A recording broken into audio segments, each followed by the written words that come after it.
탈모약 효과 있습니까? 효과 있습니다. 있죠.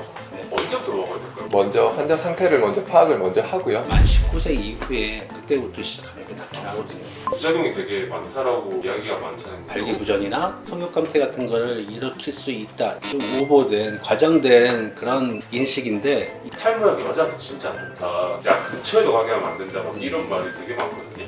이 약은 이제 가임기 여성들에게 특히 태아한테 이제 영향을 끼쳐가지고 드시면은 안 된다고 말씀드리는 거지, 오히려 드시고 효과 있다고 효과를 보는 분들도 많습니다.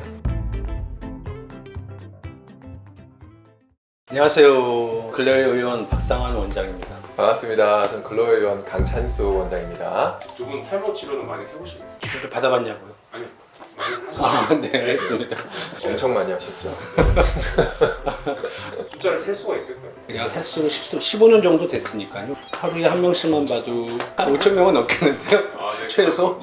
오늘은 여기 저희가 탈모약에 대해서 좀 얘기를 해보려고 합니다. 탈모약 효과 있습니까? 효과 있습니다. 있죠.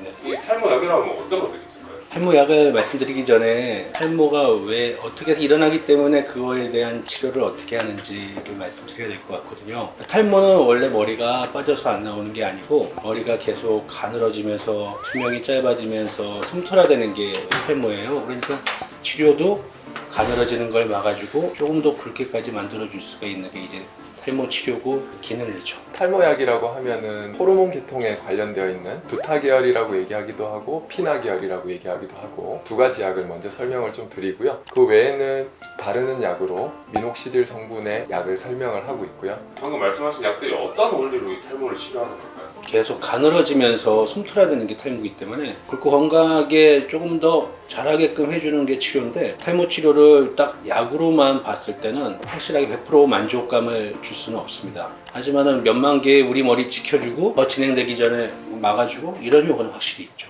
그러면 이 탈모약 같은 경우는 언제부터 먹어야 될까요? 저 같은 경우에는 무조건 뭐 몇 세부터 먹어라 이런 얘기는 하지는 않는데, 먼저 환자 상태를 먼저 파악을 먼저 하고요. 솜털이 이렇게 있는데 좀 굵어지면은 조금 더 밀도가 높아져 보일 수 있겠거나, 그렇게 필요할 경우에는 이제 탈모약을 시작하자고 얘기를 하고요. 임신을 준비하거나 또는 결혼을 했거나 여러 가지 상황을 고려를 해서 약을 처방을 하고 있습니다. 박 원장님 말씀대로 이렇게 여러 가지 조건을 같이 따져가지고 해야 되는데, 전체적으로 육체가 완전히 성숙한 이후에 만 19세 이후에 그때부터 시작하는 게 낫긴 하거든요.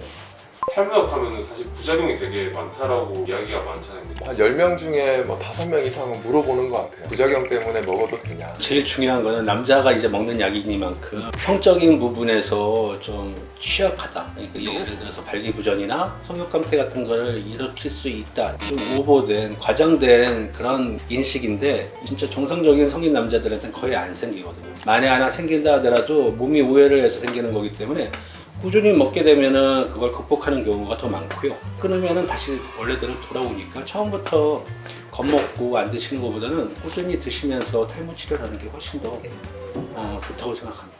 꾸준하게 병원 다니면서 약을 먹었어요. 그럼 제가 70대, 80대가 됐는데도 풍성하게 제 머리카락을 지킬 수 있나요? 머리의 부위마다 조금 약효가 좀 다르게 나타나는 경우가 있어요.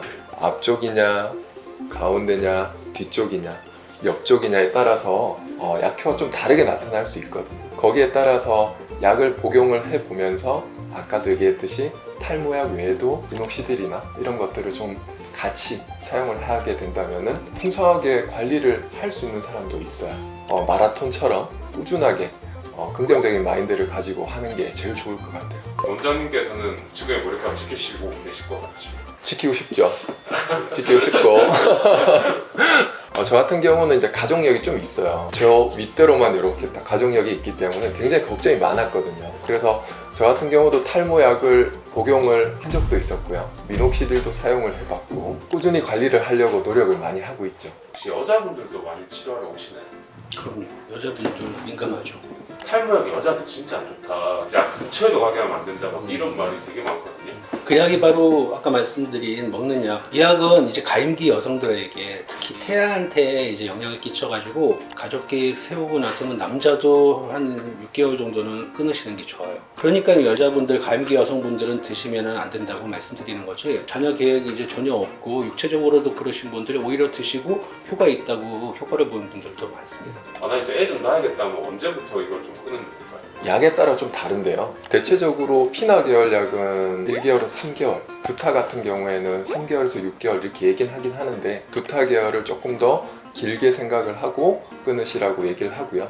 그리고 나서 아기를 좀 가지기를 말씀을 드리죠. 부작용을 최소화하면서 약을 복용하는 방법이 따로 있을까요? 아니면 그런 건 따로 없을까요? 체질의 문제가 크기 때문에 진짜 안 맞으시면 어쩔 수 없이 저도 그러면 드시지 마시라. 머리도 중요하지만 더 소중한 거는 그거 때문에 네, 그렇게 말씀드리죠. 일단은 약이 효과가 확실하게 입증이 됐고 오랜 기간 동안 약을 드시면서 효과를 보시는 분들이 많지만 탈모의 나쁜 환경이나 조건에 노출되어 계시면 그러면 약의 효과를 확실히 볼 수 없죠. 예를 들어서 스트레스를 많이 받는 직업이거나 성격이시면 약을 많이 드셔도 탈모는 계속 진행이 됩니다. 약에만 의존하지 마시고 탈모에 도움이 되는 것들을 다 같이 해주시는 게 제일 좋다고 생각합니다. 지금까지 시청해 주셔서 감사합니다. 저는 글로의 의원 박상환 원장이었습니다. 여러분들한테 유익한 시간이 됐으면 좋겠습니다. 다음에 또 뵙겠습니다. 하나 둘 셋 감사합니다. 감사합니다.